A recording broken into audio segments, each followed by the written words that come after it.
Hi, this is Hospitality Build Business. Today I want us to narrow down on restaurant lounge space design.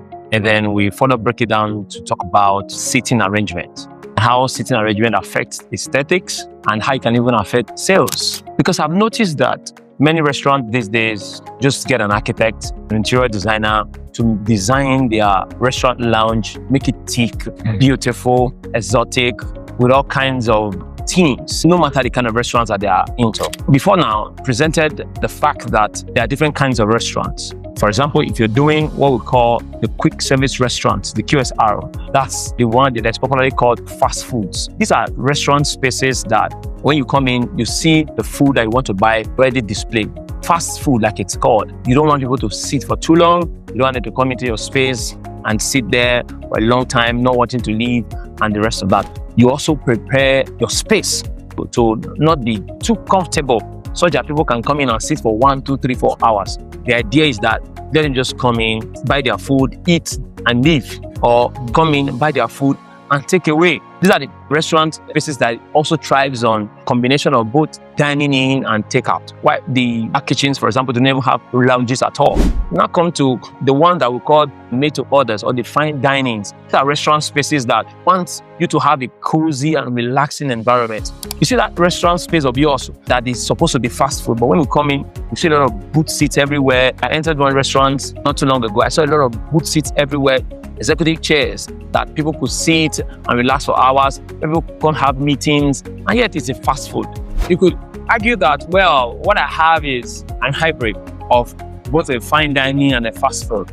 Even if that's the case, when you have the space for you to probably have a QSR on the ground floor, a fine dining on the first floor, then you should understand the business part of these things. Now, this is the way it works. Imagine your restaurant is located in a very busy environment where a lot of people want to come in and eat, especially at the peak of the day, which is usually lunchtime for most restaurants. When you go to very busy restaurants at lunch, you'll see that there are a lot of people that have finished their meal, their plates are empty, nothing in front of them, but they just sit down there discussing.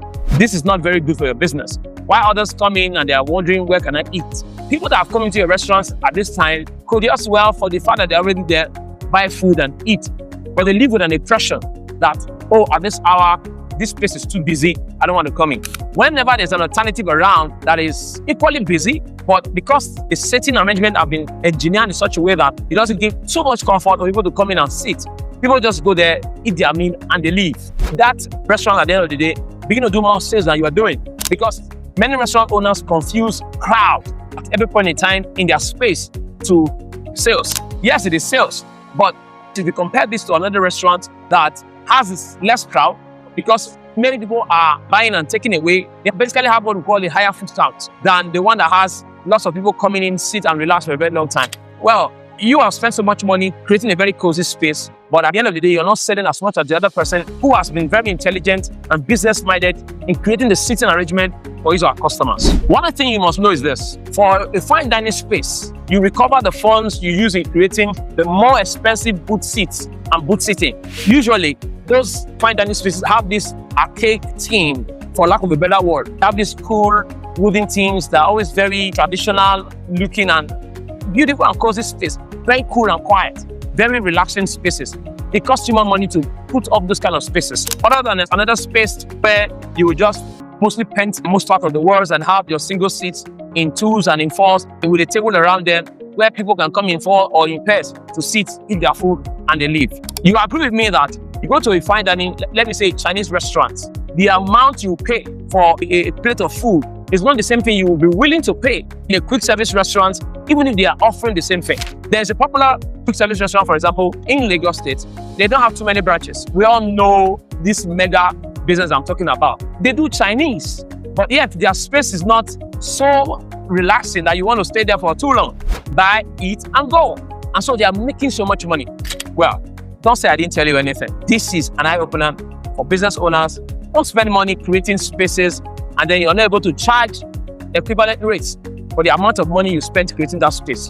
Why not spend less and then charge adequately to recoup your investment and make profit? See you in the next video.